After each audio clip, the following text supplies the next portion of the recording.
Online game રમતા લોકો માટે ચેતવણીરૂપ એક કિસ્સો સામે આવ્યો છે। બનાસકાંઠાના વડગામના ભરકાવાડા ગામમાં રિક્ષા ચલાવી પરિવારનું ગુજરાન ચલાવતા એક યુવકે આર્થિક તંગીમાં ઓનલાઈન ગેમમાં પૈસા કમાવાની લાહીમાં 14 લાખ રૂપિયાનું દેવું કરી દીધું અને આખરે પૈસા ભરપાઈ ન કરી શકતા પોતાના જીવનને અલવિદા કહી દેતા હડકંપ મચ્યો છે। જોકે ઘરના મોભી યુવકના મોતને પગલે વિધવા માતા અને 2 સંતાનોનો ધારા બન્યા છે।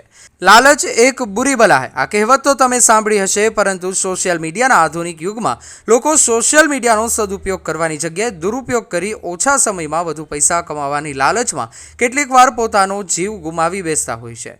આવી જ એક ઘટના બની છે બનાસકાંઠા જિલ્લાના વડગામ તાલુકાના ભરકાવાડા ગામે।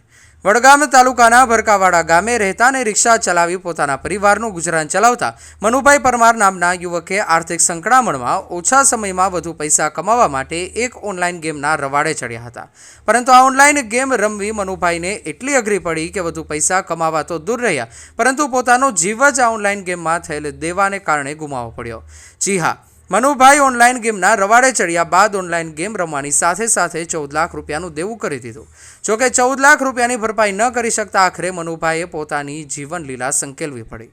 ઓનલાઈન ગેમમાં 14 લાખ રૂપિયાના દેવાનો ભોગ બનેલા મનુભાઈએ 2 દિવસ અગાઉ પોતાનું દેવું ભરપાઈ ન કરી શકતા મોતને વાલું કરી દીધું। પરંતુ આ ઓનલાઈન ગેમની લાલચ એ માત્ર મનુભાઈ માટે જ નહીં, પરંતુ તેમના પરિવાર માટે પણ ખૂબ અઘરી સાબિત થઈ।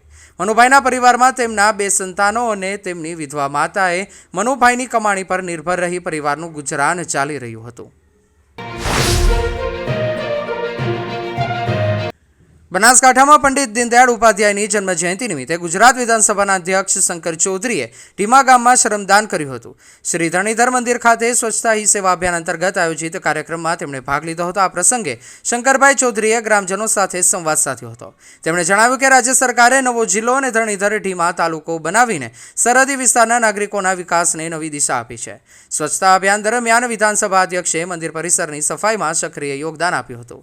આ કાર્યક્રમમાં સ્થાનિક નાગરિકો પણ મોટી સંખ્યામાં જોડાયા હતા।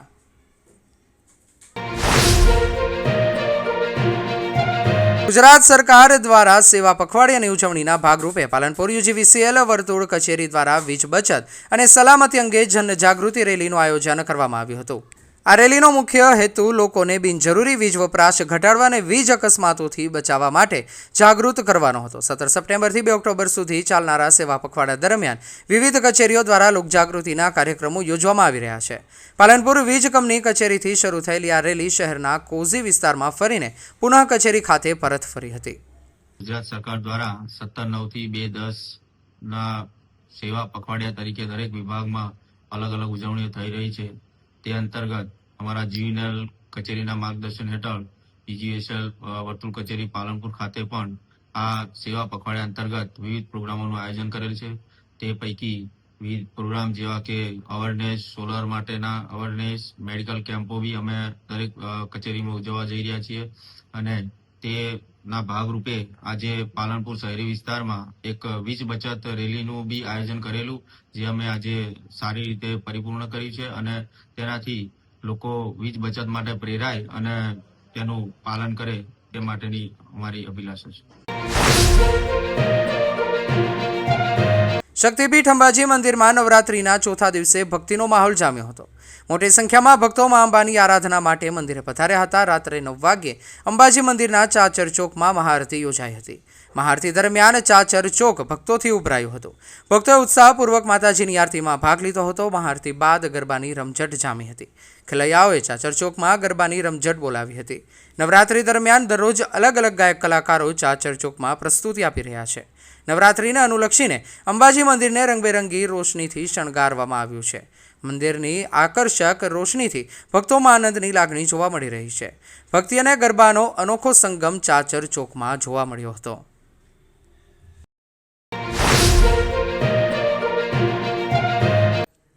વાવ તાલુકાના બાલુત્રી ગામના નાગરિકો દ્વારા અનેક રજૂઆત કરવા છતાં તંત્ર દ્વારા વરસાદી પાણીનો નિકાલ ન લાવવાથી આખરે ગામજનો ધરણા પર ઉતર્યા।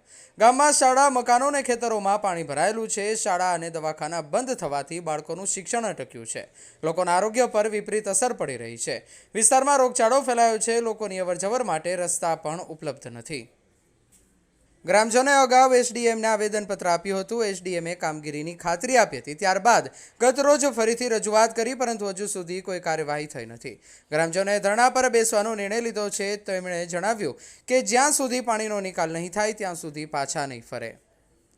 ગ્રામજનોએ કલેક્ટરને સ્થળ પર આવીને પરિસ્થિતિનું નિરીક્ષણ કરવા વિનંતી કરી હતી. તેમની માંગ છે કે પાણી નિકાલની વ્યવસ્થા તાત્કાલિક કરવામાં આવે. લોકોનું કહેવું છે કે પાણીનો નિકાલ થશે તો જ બાલુતરીના લોકો સામાન્ય જીવન જીવી શકશે.